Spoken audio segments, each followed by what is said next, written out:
Bonjour, nous sommes devant l'hôpital de la Salpêtrière pour vous annoncer une extraordinaire nouvelle. En effet, l'équipe du professeur Honoré Zulta vient de trouver enfin la solution pour éradiquer la progression du virus de façon définitive.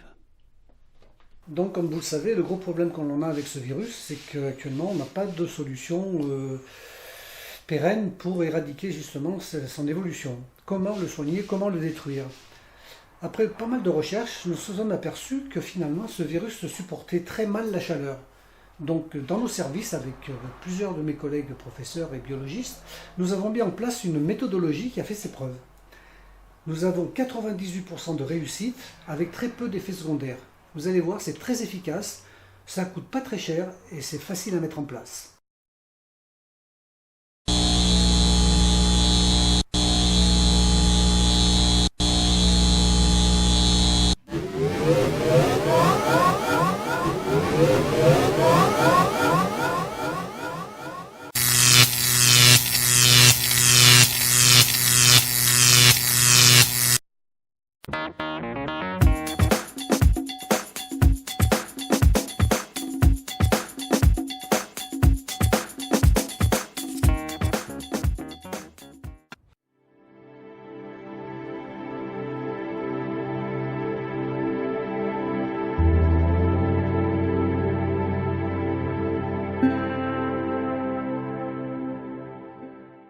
Bon, alors évidemment, comme vous le constatez, nous sommes en pleine pandémie, une progression exponentielle de ce virus.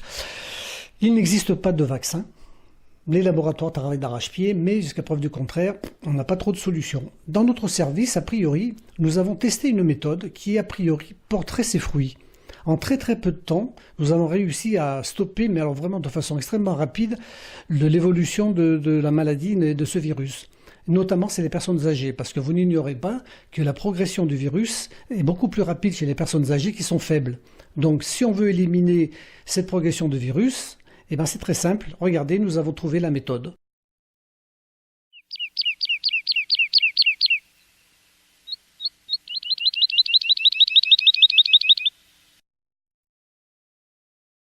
Des cons! Mais alors là, les dessus de cheminée! Des médailles d'or, des Oscars! Ça me fait sortir une maculotte à reculons. C'est de la bonne.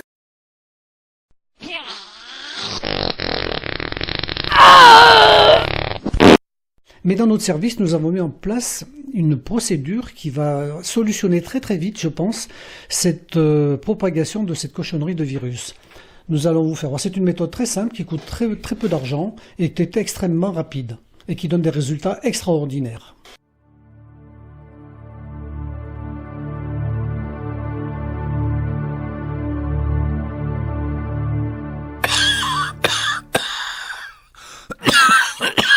Bonjour Monsieur Lambert, ça va bien ce matin? C'est l'infirmière. M'entendez?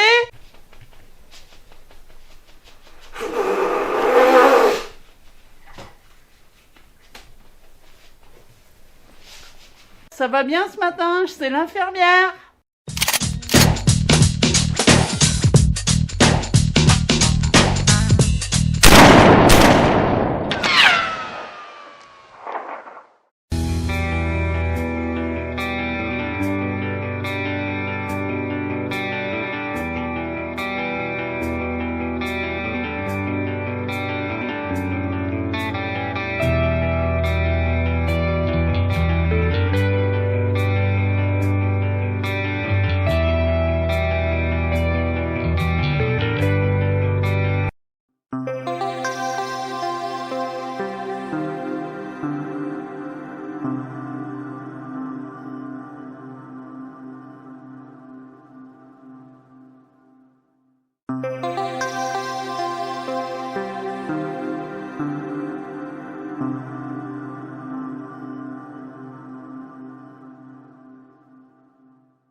Allô?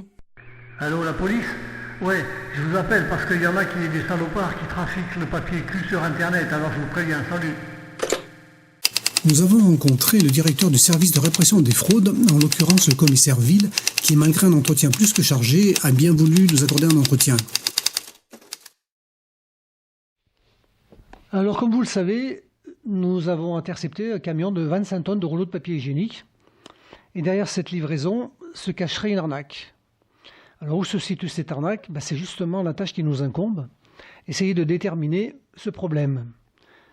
Donc, 15 tonnes de rouleaux de papier hygiénique à analyser un par un. Ça ne va pas être simple. D'autant plus que nous sommes en période de confinement et comme vous le savez, les deux fonctionnaires ont le droit de faire jouer leur droit de retrait. Et moi, je me retrouve tout seul au bureau à me farcir tout le travail. Voilà, 15 tonnes de rouleaux de papier hygiénique à analyser un par un. Donc je pense que ça va me prendre quelques instants.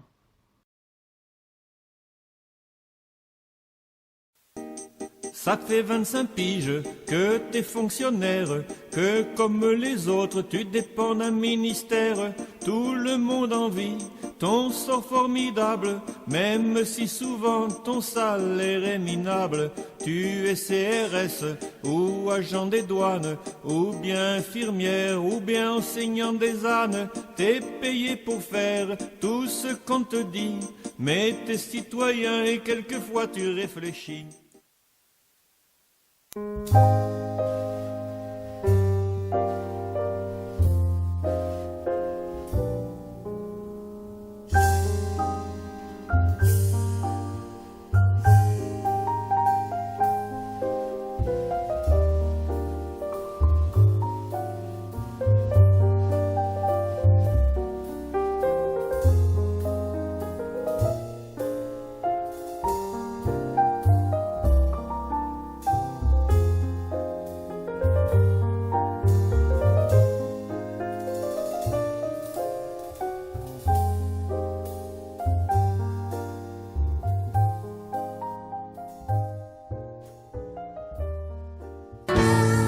Assis à mon bureau avec mon beau stylo, j'écris des numéros dans la case d'en haut.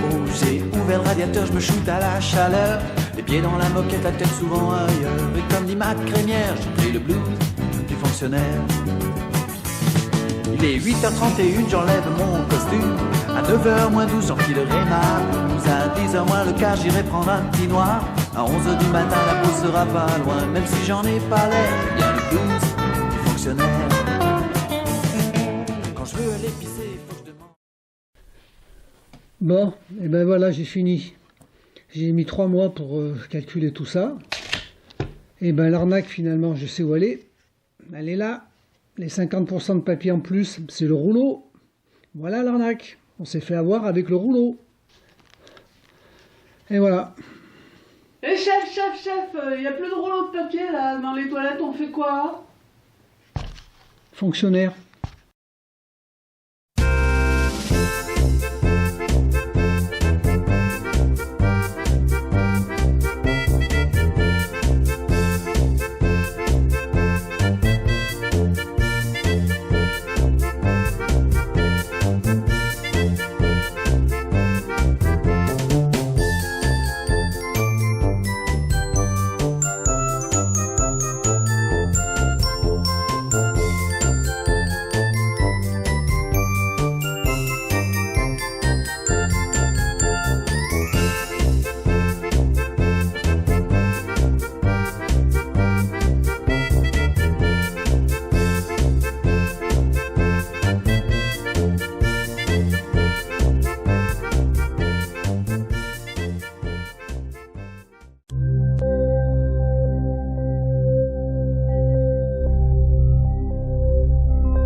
Bonjour à tous, ici Marc Legras, qui aujourd'hui va essayer de combler ces longues journées de confinement. Effectivement, comment remplir ces longues journées, ces moments interminables? Que faire? Sortie de la télévision, des consoles, des bouquins, de l'ordinateur? Eh bien tout simplement une activité cuisine. Donc aujourd'hui je vais vous proposer un mystère culinaire. Nous allons parler des pâtes. Vaste sujet. Vous connaissez tous les raviolis, les gnocchis, les tortellini, les spaghettis, les macaronis, enfin bref, il y a un nombre incalculable de pâtes. Mais aujourd'hui, spécialement, on va aborder la question des macaronis. Vous vous êtes jamais posé la question de savoir comment se fait-il que les macaronis soient creux? Eh oui, comment faire pour qu'un macaroni soit creux? Les industriels qui agitent bien leur secret. Mais dans mon atelier, après beaucoup de recherches, j'ai enfin trouvé le secret.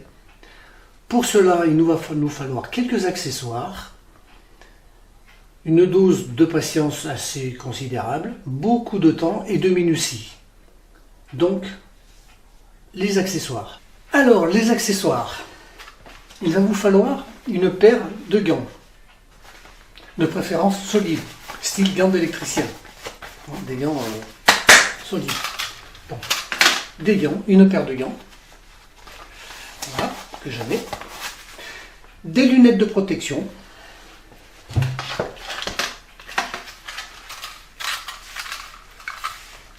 Voilà. Je remets mon chapeau. Et l'outil mystère que voici dans cette valise.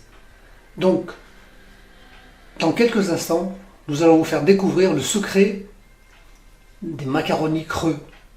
A tout de suite. C'est parti, mon kiki. C'est pas évident, il faut beaucoup de patience et de minutie. C'est parti pour 3 heures de patience.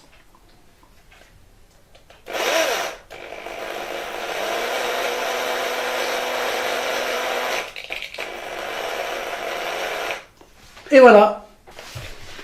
Alors maintenant, on va percer les coquillettes. Parce que là, on a fait les macaronis. Et il faut maintenant qu'on perce les coquillettes. Il faut voir qu'on la voit un peu mieux. Voilà. Donc on va la percer. Alors, comme tout à l'heure. Voilà. Allez, c'est parti. Alors là, c'est plus facile parce que la pâte est plus grosse. Là, c'est déjà plus facile. Mais il faut qu'on voit plus le trou. Vas-y, un peu plus comme ça. Et bien voilà, vous savez tout sur le secret des trous des pâtes. Donc bon courage et ne pétez pas les plombs. On est confiné encore pour 6 semaines. Donc il y a des trous à faire. Bye bye, bonne soirée.